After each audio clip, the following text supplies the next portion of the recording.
Bom dia, um feliz dia. Vamos aí meditar na palavra de Deus. Hoje, quinta-feira, dia 28.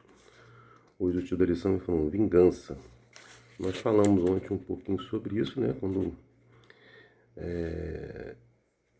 falamos sobre olho por olho, dente por dente.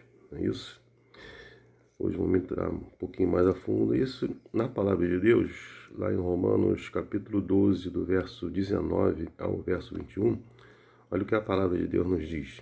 Amados, nunca procurem vingar-se, mas deixem com Deus a ira, pois está escrito: minha é a vingança, eu retribuirei, diz o Senhor. Ao contrário, se o seu inimigo tiver fome, dê-lhe de comer, se tiver sede, dê-lhe de beber. Fazendo isso, você amontoará brasas vivas sobre a cabeça dele. Não se deixe vencer pelo mal, mas vença o mal com o bem. Então nós vemos aqui a instrução de Deus para mim, para você e para cada um de nós, que Ele diz para que a gente não se vingue, porque a vingança pertence a Ele. Ou seja, Deus promete fazer justiça, né? E aqui Ele diz na sua palavra que a gente não deve se vingar, né? A vingança pertence a Ele. Então Ele nos proíbe de fazer isso, essa vingança pessoal, não é isso? E nós devemos combater o mal com o bem. Imagine o seu inimigo, aquele que te faz mal, aquele que te persegue, né? Se ele estiver passando necessidade, estiver passando fome, né? Estiver precisando de água, você tem que ceder, né? E entregar alimento, entregar água para que ele possa matar a sua fome e a sede. Ou seja, deixar o seu eu de lado, né? Isso só é possível quando colocamos a nossa vida, a vida de cada um de nós, na mão de Deus, deixa Deus nos guiar, não é isso? Na palavra de Deus também, lá em Levítico, capítulo 19, verso 18, olha que a palavra de Deus nos diz: não procurem vingança, nem guardar rancor contra alguém do seu povo, mas ame cada um o seu próximo como a si mesmo, né? A palavra de Deus já diz isso, né? Eu sou o Senhor. Então, mais uma vez, Deus falando para que a gente não, né, procure vingança, né? Nós devemos amar o nosso próximo como a si mesmo, né? Essa é a mensagem de Deus para mim e para você, né? Naquele tempo, né, até que o Senhor trouxesse aí a justiça eterna, a justiça divina, era dever aí dos juízes que foram instituídos no antigo Israel implementar a lei e determinar punições justas quanto, né, ocorresse dano ou lesão. Mas primeiro eles precisavam, né, ver os fatos, né, para poder fazer o julgamento correto e preciso. Os mestres da lei, na época de Cristo, aplicavam esta lei de uma forma que abria a porta até para a vingança pessoal. Por quê? Eles distorciam, né, o propósito original da lei. Eles acabavam defendendo exatamente o que a lei proibia. Esse é o perigo.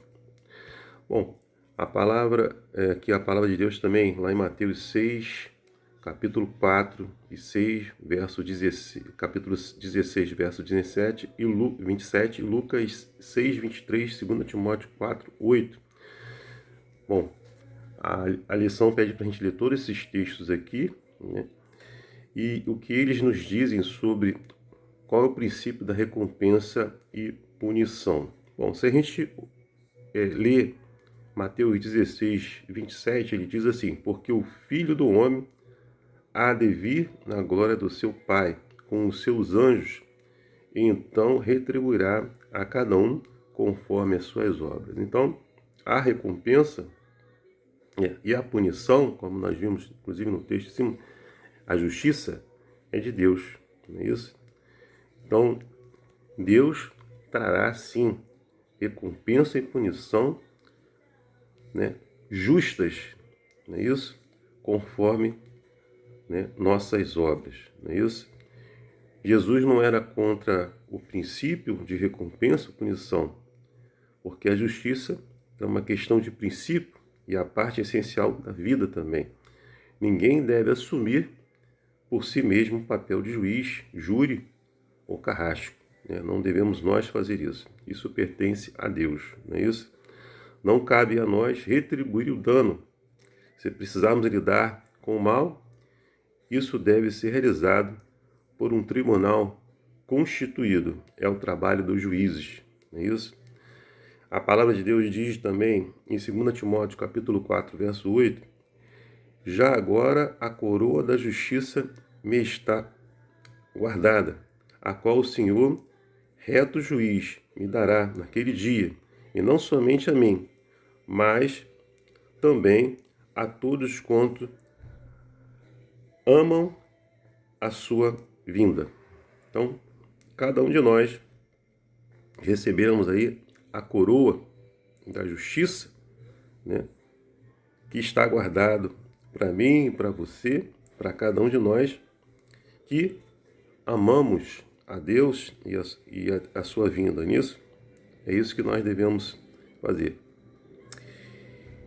Mateus capítulo 5, verso 8 diz: Jesus disse que devemos ser perfeitos como é perfeito o Pai que está no céu. Agora, como podemos chegar a essa perfeição que o próprio Deus fala aqui?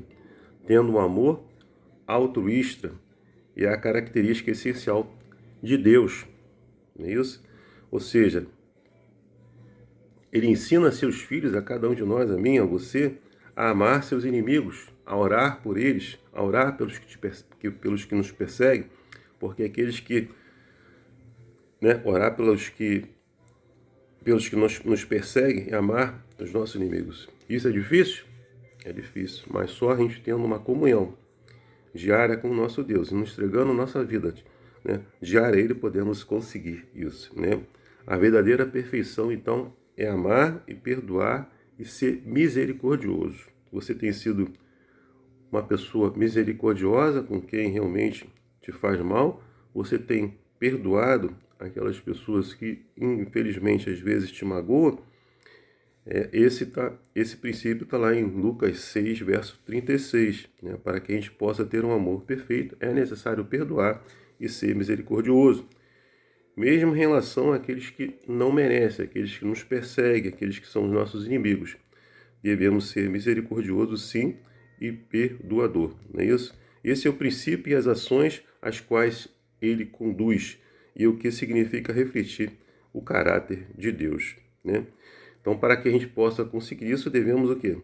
Amar, né, acima do nosso eu. Muitas vezes o nosso eu atrapalha, né, para que possamos ter essa perfeição, né, igual Deus nos pede aqui. Ter esse amor altruísta, né? Saber perdoar e ser misericordioso, principalmente com aqueles que nos perseguem e são os nossos inimigos.